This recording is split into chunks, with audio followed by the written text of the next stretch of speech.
وفات کے بعد عورت اپنے شوہر کو اور شوہر اپنی بیوی کو غسل دے سکتا ہے یا نہیں؟ بیوی کی وفات سے نکاح فوراً ختم ہو جاتا ہے، جبکہ شوہر کی وفات سے نکاح فوراً ختم نہیں ہوتا، بلکہ جب تک بیوی عدت میں ہو من وجہ نکاح باقی رہتا ہے۔ لہذا شوہر کی وفات کے بعد بیوی اسے غسل دے سکتی ہے کہ حکم نکاح باقی ہے۔ یوں ہی اگر شوہر نے اپنی زندگی میں طلاق رجعی دے دی، ابھی عدت باقی تھی کہ شوہر کا انتقال ہو گیا، تو بھی غسل دے سکتی ہے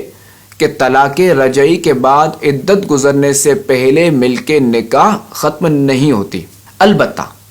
اگر شوہر نے مرنے سے پہلے طلاق بائن دے دی تھی تو اگرچہ عدت میں ہو غسل نہیں دے سکتی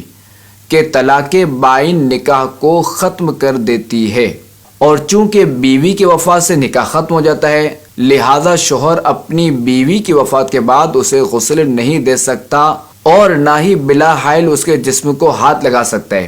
کیونکہ جب نکاح ہی ختم ہو گیا تو چھونے و غسل دینے کا جواز بھی جاتا رہا، لہذا نہ وہ اسے چھو سکتا ہے اور نہ ہی اسے غسل دے سکتا ہے۔ یہ یاد رہے،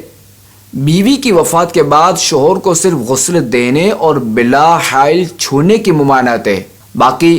چہرہ دیکھنا، کندھا دینا، قبر میں اتارنا وغیرہ تمام امور جائز ہیں۔ یہ جو عوام میں مشہور ہے کہ شوہر اپنی بیوی کے جنازے کو نہ کندھا دے سکتا ہے، نہ ہی قبر میں اتار سکتا ہے، نہ ہی اس کا چہرہ دے سکتا ہے، یہ سب باتیں محض غلط، لغو و فضول ہیں، ان کی شریعت مطہرہ میں کوئی حقیقت نہیں ہے۔